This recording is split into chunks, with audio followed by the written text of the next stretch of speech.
আসসালামু আলাইকুম সবাইকে। তুমি পড়ালেখা করো, রাইট? মানে কত batch? HSC 25 batch, 26 batch, 27 batch, কিংবা হয়তো স্কুলে আছো বা হয়তো বা আরও ছোটো।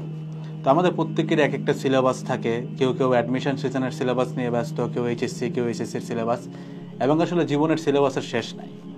তো আমরা সিলেবাস সবাই পড়ি, অনেকে শেষ করতে পারি, অনেকে করতে পারি না।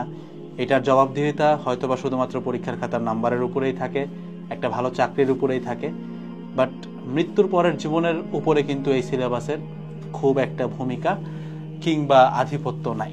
মৃত্যুর পরের জীবন এবং আমাদের এই জীবনটাকে ঠিকমতো পরিচালনা করতে হইলে আমাদের যতটুকু সিলেবাস শেষ করা দরকার বা যতটুকু জ্ঞান থাকা দরকার, সেই বইটা কিন্তু খুব বেশি বড় না। আমি আল কোরআনের কথা বলতেছি। তো আমি চেষ্টা করতেছি আমার যত সাবস্ক্রাইবার আছে অথবা যত মানুষ আমাকে ফলো করতেছে তাদের একটা দায়িত্ব নিতে। আমি জানি তুমি রেগুলার বেসিসে অনেক ধরনের কমপ্লেইন করো নিজেকে নিয়ে, অনেক এক্সকিউজ দেখাও যে ভাই এখন অ্যাডমিশন সিজন চলে, এখন কোরআন শরীফকে সময় দিতে পারবো না, এখন সামনে এইচএসসি আছে, স্কুল চলে। বাট মেইন কথা হচ্ছে সবথেকে বেশি গুরুত্বপূর্ণ কিন্তু তোমার এই জীবনের দিনটাই। এবং ভাবতেও লজ্জা লাগে যে আমরা কিন্তু এখনও কেউই পুরোপুরি এই দিনটা সম্পর্কে জানি না। কি পড়তে হবে, আসলে কি জানতে হবে, সেই ব্যাপারটা নিয়ে আমরা অনেকেই অনেক কিছু জানি না। সো আমি যেই কন্টেন্টগুলো তৈরি করতে যাচ্ছি, প্রতি সপ্তাহেই তোমরা এই কন্টেন্টগুলো পাবা। এবং আমি তোমাকে রিকোয়েস্ট করব যে হয়তো তুমি এতটাই, আল্লাহ তোমার থেকে এতটাই মুখ সরাই নিছেন যে তোমার ডেইলি হয়তো ঘন্টাখানেকও টাইম থাকে না কোরআন শরীফকে দেওয়ার। বাট অ্যাটলিস্ট তুমি এই ভিডিওগুলো যদি 10-15 মিনিটের ভিডিও পুরোটা দেখো, আমার সর্বোচ্চ চেষ্টা থাকবে এই 10 থেকে 15 মিনিটের ভিতরেই তোমাকে একটা আল কোরআনের পবিত্র সূরা কমপ্লিটলি বুঝায় দেওয়ার, এবং এখানে কি বলছে এবং আমাদের লাইফে এটাকে কিভাবে আমরা অ্যাপ্লাই করতে পারি সেই জ্ঞানটা তোমার হয়ে যাবে। সো তোমার কাজটা কিন্তু টেকনোলজিকে হেল্প নিয়ে আমি আরও অনেক বেশি সহজ করে দিলাম, আল্লাহর রাস্তায় যেন তুমি কাটাইতে পারো। সো যাদের হয়তো বা এই সময়টাও নাই, যারা হয়তো বা এতটাই বঞ্চিত যে তোমার 1 ঘন্টাও বের হয় না আল কোরআনের জন্য, তুমি কিন্তু ইউটিউবে এসে 1000টা খারাপ কাজ না করে এই 10 মিনিটের একটা ভিডিও দেখতে পারো, যেটা আমি প্রতি সপ্তাহে তোমাদের জন্য আপলোড করব। তুমি ভিডিওটা দেখো না দেখো, এটার জবাবদিহিতা কিন্তু তোমাকে করতে হবে। এই জ্ঞানটা না থাকার জবাবদিহিতা প্রত্যেককে করতে হবে। এই সিরিজটার আমি একটা নাম দিতে চাই। সিরিজটার নাম হচ্ছে দ্য আলটিমেট সিলেবাস, অর্থাৎ যে সিলেবাসটা আমাদের সবাইকে শেষ করতে হবে। তো রিসেন্ট আমি একটা ভিডিও বানাইছিলাম যেখানে আমি অন্যরকম গ্রুপের চেয়ারম্যান মাহমুদুল হাসান সোহাগ ভাইয়ার 3টা প্রশ্নের উত্তর দিতে চাচ্ছিলাম বা দিছিলাম। অ্যান্ড এটা দেখে তোমরা আলহামদুলিল্লাহ বেশ ভালো রেসপন্স করছো, এবং আমি বিশ্বাস করি তোমাদের জ্ঞানের প্রগাঢ়তা এভাবেই বাড়বে, আমি আশা রাখি। তবে এখানে একটা যেটা প্রথম ছিল যে আমি সুদ নিয়ে অনেক কথাবার্তা বলছিলাম যে ইনফ্লেশন কিভাবে মানে আমাদেরকে ধ্বংস করতেছে, কেন মুদ্রা বা টাকা যেটা, এটা কেন অ্যাকচুয়ালি সুদ, টাকাকে কেন মানে আমাদের আসলে অ্যাভয়েড করা উচিত। তো এইটার আসলে বাস্তব ইমপ্লিমেন্টেশন কিভাবে করা যায়, এইটার সাথে আমি একটা খুব রিলেটেড একটা সূরা আজকে আমি তোমাদেরকে ব্যাখ্যা করে দিব। অ্যান্ড দেন এইটা কিভাবে আমাদের রিয়েল লাইফে অ্যাপ্লাই করা সম্ভব, এবং আমি নিজেও এটাতে সর্বোচ্চ চেষ্টা করতেছি, সেটা নিয়েই এই ভিডিওটাতে কথাবার্তা বলবো। ভিডিওটা পুরোটা দেখলে তোমার 2টা লাভ 1, সেটা হচ্ছে তোমার জীবনের আলটিমেট সিলেবাস তোমার কিন্তু পড়া হচ্ছে, তোমার জানা হচ্ছে। আর দ্বিতীয়ত হচ্ছে তুমি কিন্তু এটার পরেই শিখে ফেলবা যে টাকাটাকে কতটা হালালভাবে ব্যবহার করা যায়। আগেই বলে রাখি, 100% হালাল তুমি করতে পারবা না, এই সিস্টেমের বিপরীতে এখনও করা সম্ভবই না। বাট তুমি সর্বোচ্চটা চেষ্টা করতে পারবা, যেন তুমি আল্লাহকে বলতে পারো যে আল্লাহ, আমি আমার সর্বোচ্চটা চেষ্টা করছি, বাকিটুকু আল্লাহ ইনশাআল্লাহ আমাদেরকে মাফ করে দেবেন। এছাড়া বলার আর কিছু নাই আর কি, আমরা আসলে সবাই পাপী বান্দা। তো আজকে আমরা যে সূরাটা নিয়ে কথাবার্তা বলতেছি সেই সূরাটা হচ্ছে সূরা আলে ইমরান। এটা কোরআন শরীফের প্রথম সূরা না, তবে এই সূরাটা আমাদের সুদ যে ব্যাপারটা, কনসেপ্টটা, এটার সাথে অনেক দিক দিয়েই রিলেটেড। তো আমি প্রথমে যে কাজটা করব, এই সূরাটা ব্যাখ্যা করব যে কোন প্রেক্ষাপটে সূরাটা নাজিল হয়েছিল, যেটাকে আমরা শানে নজুল বলি আর কি। তো আমি খুব সহজ ভাষায় এটা ব্যাখ্যা করব যে কখন, কিভাবে, কেন এই সূরাটা নাজিল হয়, অ্যান্ড দেন এই সূরাটাতে কি শিখাইছে, এবং এটা আমরা বাস্তব জীবনে কিভাবে অ্যাপ্লাই করলে সুদ মুক্ত থাকতে পারি।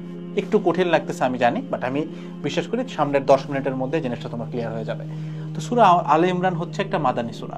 মাদানী সূরা বলতে বোঝায় যে সূরাগুলো রাসূল সাল্লাল্লাহু আলাইহি সাল্লামের হিজরতের পরে তার উপর নাজিল হয়, ঠিক আছে? এবং হিজরতের পরে রাসূল সাল্লাল্লাহু আলাইহি সাল্লাম মদিনাতেই অবস্থান করছিলেন। তবে তোমার একটু কনসেপ্টটা ক্লিয়ার থাকা উচিত যে এমন হইতেই পারে যে রাসূল সাল্লাল্লাহু আলাইহি সাল্লাম হিজরতের পরে মদিনা বাদে অন্য কোনো একটা দেশে গেছে, বাট দেন তার উপর একটা সূরা নাজিল হয়েছে, ওই সূরাটাকেও কিন্তু মাদানী সূরাই বলা হয়। অর্থাৎ এটা সময় দিয়ে ভাগ করা। হিজরতের আগের সূরাগুলোকে মাক্কি সূরা বলে, হিজরতের পরের সূরাটাকে মাদানী সূরা বলে।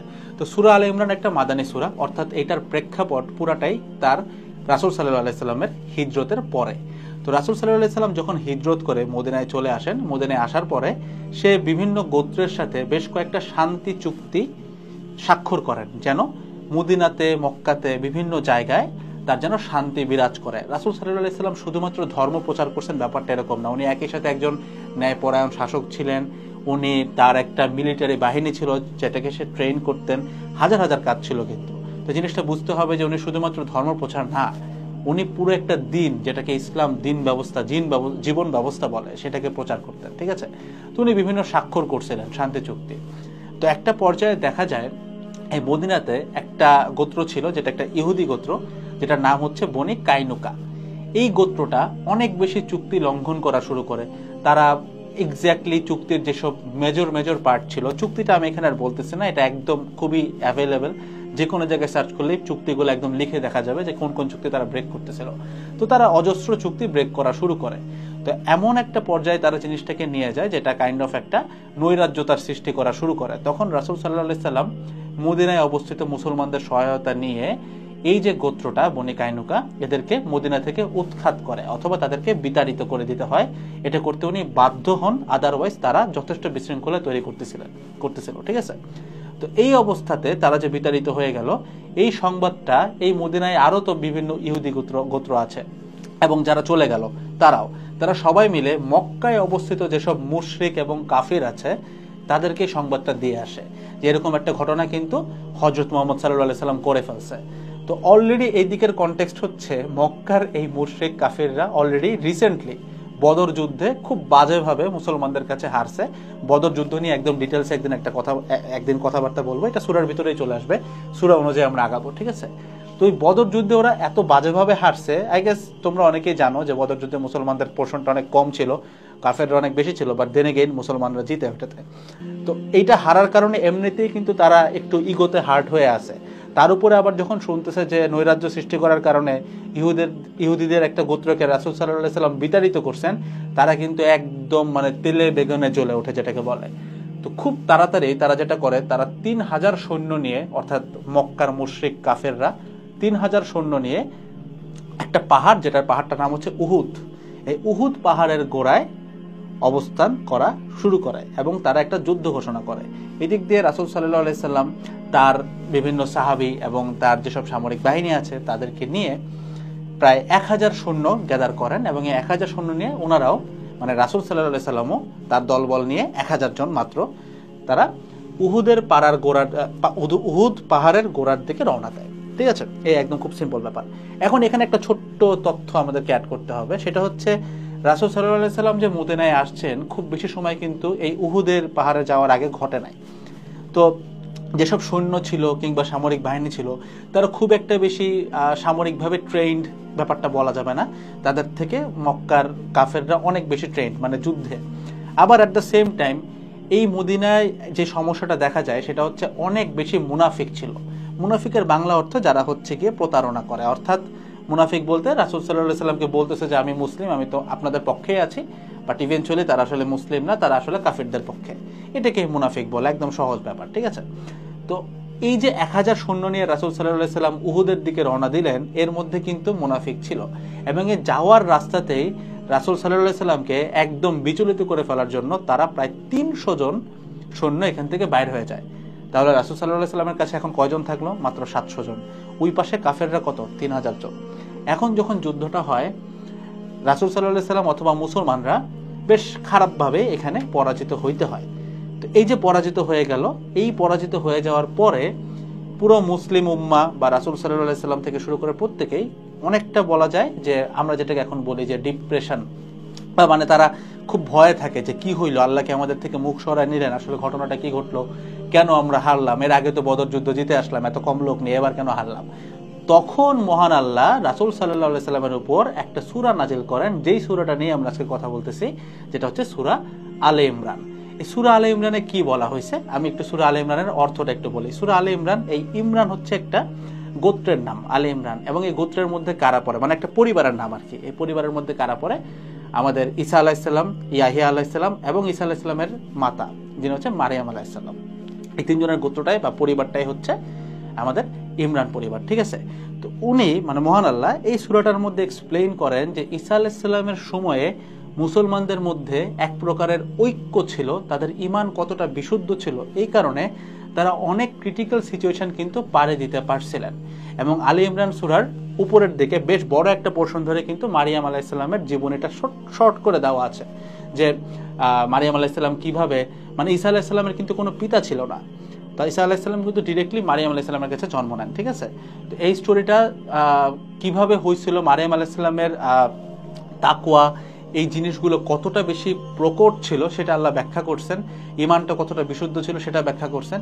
এবং ঈসা আলাইহিসসালাম যখন পিতাবিহীন জন্ম নেন বা পৃথিবীতে আসেন, তখন অনেক মানুষ এই জিনিসটা বিশ্বাস করে নাই। তারা মানে এটাকে নিয়ে অনেক মজা ঠাট্টা বিদ্রুপ করছে, অনেক ধরনের ন্যারেটিভ প্রচার করছে, অনেকে আক্রমণ করছে বিভিন্ন। তখন মহান আল্লাহ ঈসা আলাইহিস সালামকে বিভিন্ন প্রকারের মুজিজা দেন, এবং এই মুজিজা দেওয়া ছাড়াও অনেক মানুষ ঈসা আলাইহিস সালামের দলে চলে আসে, যারা প্রকৃত অর্থে মুসলিম ছিল, যারা প্রকৃত অর্থে মুমিন ছিল, যারা আল্লাহ যেটা বলছে সেটাই করছে। এই দলটাকে বলা হয় হাওয়ারি। এই হাওয়ারি দলের দিকেই আল্লাহ বারবার নিদর্শন দেখাইছেন যে দেখো ওই হাওয়ারি দলটা এতটা বেশি ঐক্যবদ্ধ ছিল, তারা অনেক বড় বড় কনসেপ্টকে নাকচ করে ফেলতেছিল, যেমন সুদ থেকে শুরু করে অনেক কিছু। তারা মানে দেখা গেছে যে তারা না খেয়ে থাকবে, বাট স্টিল তারা সুদ ঘুষ খায় নাই, এবং ঈমান তাদের প্রচন্ড প্রকট ছিল। তো এই ঘটনাটা মানে হাওয়ারি, যে যাদেরকে হাওয়ারি কোরআন শরীফ বলতেছে আর কি, তাদের মধ্যে আরো একটা অভ্যাস ছিল যেটাকে বলা হয় হিবা। হিবা অর্থ কি? হিবা অর্থ হচ্ছে উপহার দেওয়া, বাট ছোট্ট একটা লাইক কন্ডিশন আছে, উপহার শুধু দিলে হবে না, বিনিময়ে ছাড়া উপহার দেওয়া। অর্থাৎ ইসলামের পথে এমনভাবে দান করা, ইসলামের পথে এমনভাবে দিন প্রচার করা যেটার বিনিময়ে তুমি কোনো প্রকারের স্বার্থ চাইতে পারবা না, আল্লাহর হেদায়েত ছাড়া আর কিছু তুমি চাইতে পারবা না, ঠিক আছে। যেমন আমি ভিডিওটা বানানোর উদ্দেশ্য একটাই, যে আল্লাহ যেন আমার জ্ঞানটাকে পরিপূর্ণ করেন, এছাড়া উদ্দেশ্য আমার কিন্তু চাওয়ার এখানে সুযোগই নাই, বুঝাইতে পারছি? তো এই হিবা এটা ছিল হচ্ছে ওই হাওয়ারি যাদেরকে বলা হয় তাদের খুব মানে একটা পরিচিত বা প্রচলিত প্র্যাকটিস। তো মহান আল্লাহ তাদের দিকেই বারবার নিদর্শন দিয়ে দেখাইছেন যে তারা কিন্তু হাজারটা সমস্যা সত্ত্বেও, যেমন ঈসা আলাইহিস সালামের পিতা ছাড়া জন্ম নেওয়া থেকে শুরু করে তার অজস্র মুজিজা, এবং সেটা নিয়ে বিভিন্ন প্রকারের কটাক্ষ করতেছে মানুষ, সেইগুলোর মধ্যেও তারা ঐক্যবদ্ধভাবে থাকছে। ওয়ারাস মদিনার মুনাফিকরা সর্বশ্রেষ্ঠ এবং সর্বশেষ রাসূল সাল্লাল্লাহু আলাইহি সাল্লামকে পাওয়ার পরেও তারা প্রতারণা করছে, তারা বিট্রে করছে, এবং যারা মুমিন তাদের মধ্যেও নিয়ত এবং ঈমানের অনেক দুর্বলতা আছে। দেন আল্লাহ এখানে একটা কনক্লুশন টানেন, ব্যাপারটা এরকম যে যদি মুসলমানরা আল্লাহর দেখানো পথে চলতো, যদি প্রত্যেকটা মুমিন প্রকৃত অর্থে মুমিন হইতো এবং মুনাফিকি না করত, তাহলে উহুদের মতো যুদ্ধে মুসলমানদের পরাজিত হওয়ার কোনো কারণ ছিল না। এই হইতেছে পুরা সূরার ব্যাখ্যাটা, একবারে তোমাকে আমি বুঝাই দিলাম। এখন আসো, এটার ভিতরে একটা খুব পপুলার লাইন আছে যে সুদকে আল্লাহ হারাম করছেন, ঠিক আছে। এখন এই জিনিসটা আমরা আমাদের লাইফে কেমনে বাস্তবায়ন করতে পারি ইমরান সূরার আলোকে? তো একটা জিনিস তুমি বুঝতে পারতেছো যে আলী ইমরানে খুব ক্লিয়ারলি বলে দিছে যে তুমি কিন্তু স্বার্থবিহীনভাবে আল্লাহর এই জীবন ব্যবস্থাটাকে তোমাকে মানতে হবে। অর্থাৎ তুমি জানো যে তোমার স্বার্থ হয়তো তুমি ঠিকঠাক মতো পাবা না, তুমি হয়তো সুদ নিলে কিংবা ব্যাংকে রাখলে হয়তো 2টা টাকা বেড়ে যাচ্ছে, এরকম তোমার মনে হইতেই পারে, বাট কথা কিন্তু সেটা না। তুমি যদি ইনফ্লেশন রেট চিন্তা করো, তোমার টাকা কিন্তু আসলে বাড়ে না, ঠিক আছে। এবং এই সুদ নিয়ে আমি খুব বিস্তারিত কথাবার্তা বলতেছি, কেন টাকায় সুদ। এবং আমি একজন ভাইয়াকে রিকমেন্ড করতে পারি, আমার বেশ পছন্দের ব্যক্তিত্ব মুহাইমিন পাটোয়ারি ভাই, উনি কিন্তু টাকা যে একটা সুদের মেশিন এটা খুব ডিটেইল ব্যাখ্যা করছেন, ওইটাও তোমরা দেখে আসতে পারো। ওইটা দেখে আসার পরে তোমার একটা প্রশ্ন আসবে যে ভাই আমি কেমনে হালাল ভাবে চলতে পারি, কি করা যায়। আমি তো চাইলো, দেখা গেছে আমার স্কুলের বেতনটা বা আমার কলেজের বেতনটা ব্যাংক দিয়ে দেওয়া লাগতেছে, আমার বাবার বেতনও হয়তো ব্যাংকেই আসতেছে, কিছু করার নাই, সরাসরি ব্যাংকেই যাচ্ছে। তো এই ক্ষেত্রে করণীয়টা কি? এক্ষেত্রে করণীয়টা হচ্ছে এইটা ভাই, তোমার হাতে যতটুকু অপশন আছে সেইটাকে 100% ইউজ করা। পয়েন্ট নাম্বার 1 হইতে পারে কোনো সুদি ব্যাংকে টাকা সঞ্চয় না করা, এটা হইতে পারে। পয়েন্ট নাম্বার 2 হইতে পারে গোল্ড কেনা। এখন ভাই গোল্ড কিভাবে কিনবো, আমার তো টাকা হয় না। যেমন দেখো, আমি তোমাকে একটা জিনিস রিলেট করাই, মনে করো তোমার 1 বছরে তোমার কাছে সঞ্চয় হয় 5 থেকে 6 হাজার টাকা, অর্থাৎ তুমি বিভিন্নভাবে সঞ্চয় করলে 5-6 হাজার টাকা সঞ্চয় হয়, অথবা তুমি বৃত্তির টাকা পাও। এখন হয়তো তুমি বৃত্তির টাকাটা ব্যাংক থেকেই পাইছো, ওইখানে তো তোমার কিছু করারই ছিল না। এখন এই টাকাটাকে হালাল করার সবচেয়ে সহজ বুদ্ধিটা কি? আমি কি করি, আমি যেটা করতাম, তুমি দেখবে তোমার বাসার আশপাশে বিভিন্ন জুয়েলার্স পাওয়া যায়।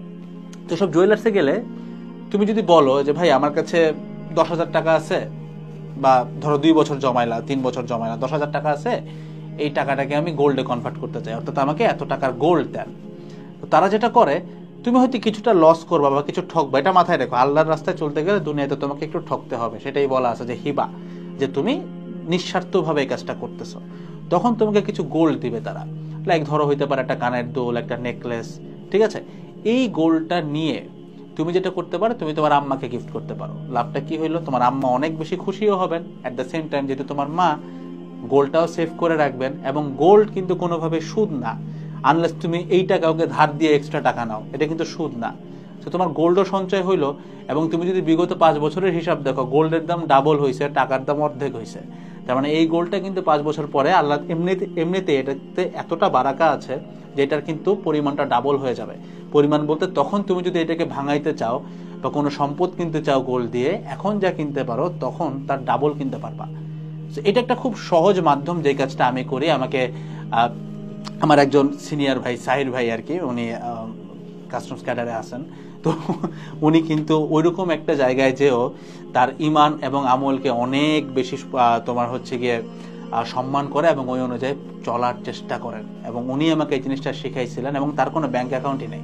সে আমাকে শিখাইছিলেন ব্যাপারটা এরকম যে যতটুকু না পারলে না, সেইটা বাদে তোমার হাতে যতটুকু আছে পুরাটা তুমি হালাল করতে চাও, করার চেষ্টা করো। তুমি লস খাবা না, লস হইলেও ঠিক আছে, বাট এটা মানে ছোট্ট একটা হইতেছে এখানে হ্যাক বলে দিই, তুমি কখন আল্লাহর রাস্তায় লস খাবা না। বারাকা এমন একটা জিনিস যে তোমার যদি সম্পদে বারাকা না থাকে, তুমি 100 কোটি কামাইলেও তোমার পরিবারের খরচ 101 কোটি হবে। ক্যান্সার হয়ে গেলেই বুঝবা খরচ কাকে বলে, বুঝতে পারছো? তো বারাকা থাকাই লাগবে, বারাকা থাকলে 20,000 টাকা দিয়েও চলা যায়। তো দ্যাটস দ্য কনসেপ্ট। সো আমি এই জিনিসটা অনেকদিন ধরে প্র্যাকটিস করতেছি, দেখতেছি যে আমার পরিবারও বেশ খুশি হয়, আল্লাহ তো খুশি হবেনই, যেটা আমার মেইন নিয়ত কিন্তু পরিবার খুশি করা না, মেইন নিয়ত হচ্ছে আল্লাহকে খুশি করা। এবং তোমার মাও যদি খুশি হয়, তোমার মার সন্তুষ্টিতে কিন্তু আল্লাহ সন্তুষ্ট হবেন। এবং তুমি এই জিনিসটাতে প্লিজ এই হিসাবটা করতে যেও না যে ভাই আমি তো 5,000 টাকার গোল্ড কিনলে একটু লস হয়ে যাচ্ছে। লস তো হবেই, আমি তো তোমাকে বলতেছি লস তো হবেই, রেখে দেখো বারাকা কিরকম আসে। আমি নিজে উত্তর পাইছি, এই জন্যই তোমাকে আমি বলতেছি। So that's it, that's all about the whole episode.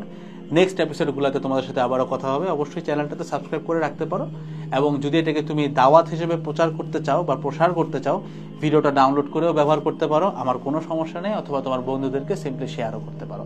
উদ্দেশ্য যেন তোমার এতটুকুই থাকে যে তুমি এটাকে একটা ইসলামিক দাওয়া হিসেবে ব্যবহার করতেছো। সো আলটিমেট সিলেবাসে ব্র্যান্ডের আন্ডারে আমরা আরো অজস্র কন্টেন্ট সামনের দিকে দিব, এবং প্রত্যেক সপ্তাহে ইনশাল্লাহ আমি তোমার জ্ঞানটাকে একটু ইসলামিক ভাবে বলতে পারো রিশেপ করার চেষ্টা করব। সবাই আমার জন্য দোয়া করবা, আমার রিস্ক, আমার হেদায়াত সবকিছুর জন্যই দোয়া করবা, যেন আরো বেশি প্রগাঢ়তা নিয়ে এই কন্টেন্টগুলো আমি বানাইতে পারি। আসসালামু আলাইকুম।